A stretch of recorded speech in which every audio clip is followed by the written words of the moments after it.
Hello, my name's Gary Schotten. I'm right here in Washington, D.C., and I'm here where you can't see is our Capitol, and behind this is the Washington Monument.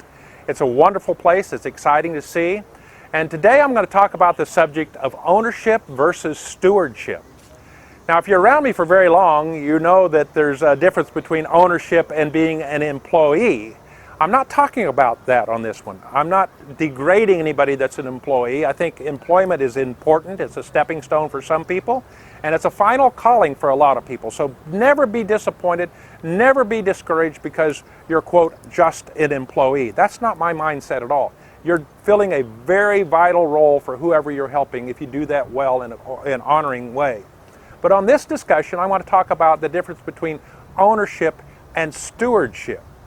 You see, in ownership, you have kind of a situation where if you're not careful, pride will enter in and you say, you know, I'm the owner of this and this and this. I have a friend that knows another friend that, oh my goodness, they're owner of 10,000 acres of farmland in my home state.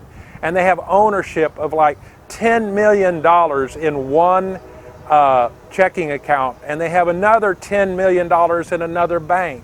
And you know, that sounds pretty exciting, you know, but I'm not striving to be that kind of a person.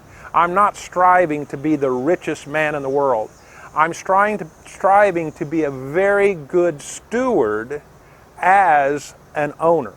You see, in some sense, I'm going to die sometime in the next 30 years. 20 years, I don't know. And at that point, my ownership is gone. It's going to be either passed on, or it's going to be divided, or it's going to be given away. You know, that's another subject. What are we going to do with this?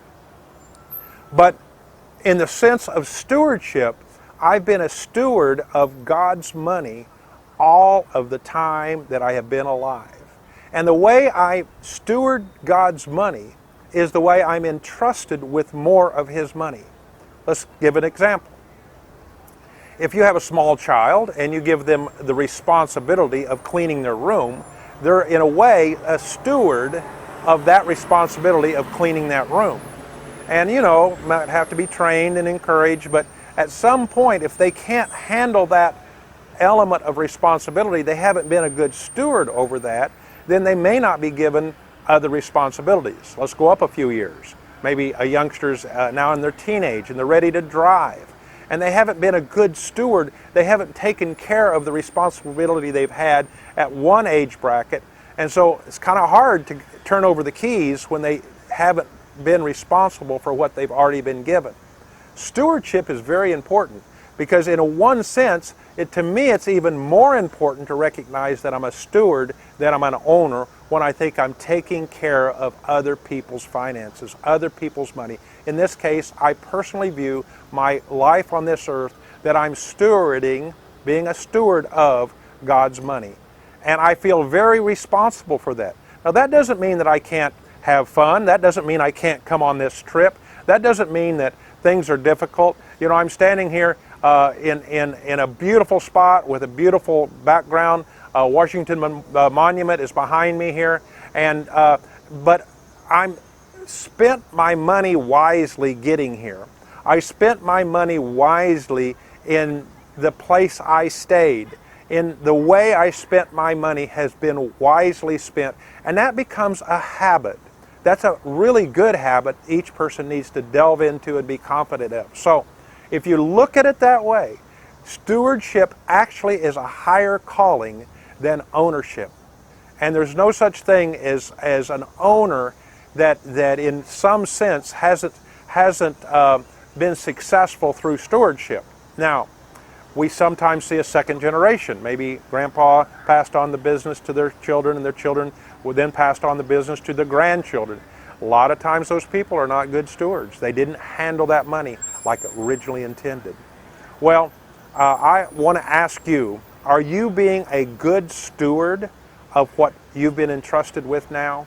Let me emphasize the importance of that, because as you're a good steward, it's a matter of law, it's a matter of effect, it's a matter of the principles of this earth that you will be entrusted with more. automatically, now if you take the logical steps, so base your life on stewardship, not on ownership. And as a steward, be responsible for what you've been entrusted with.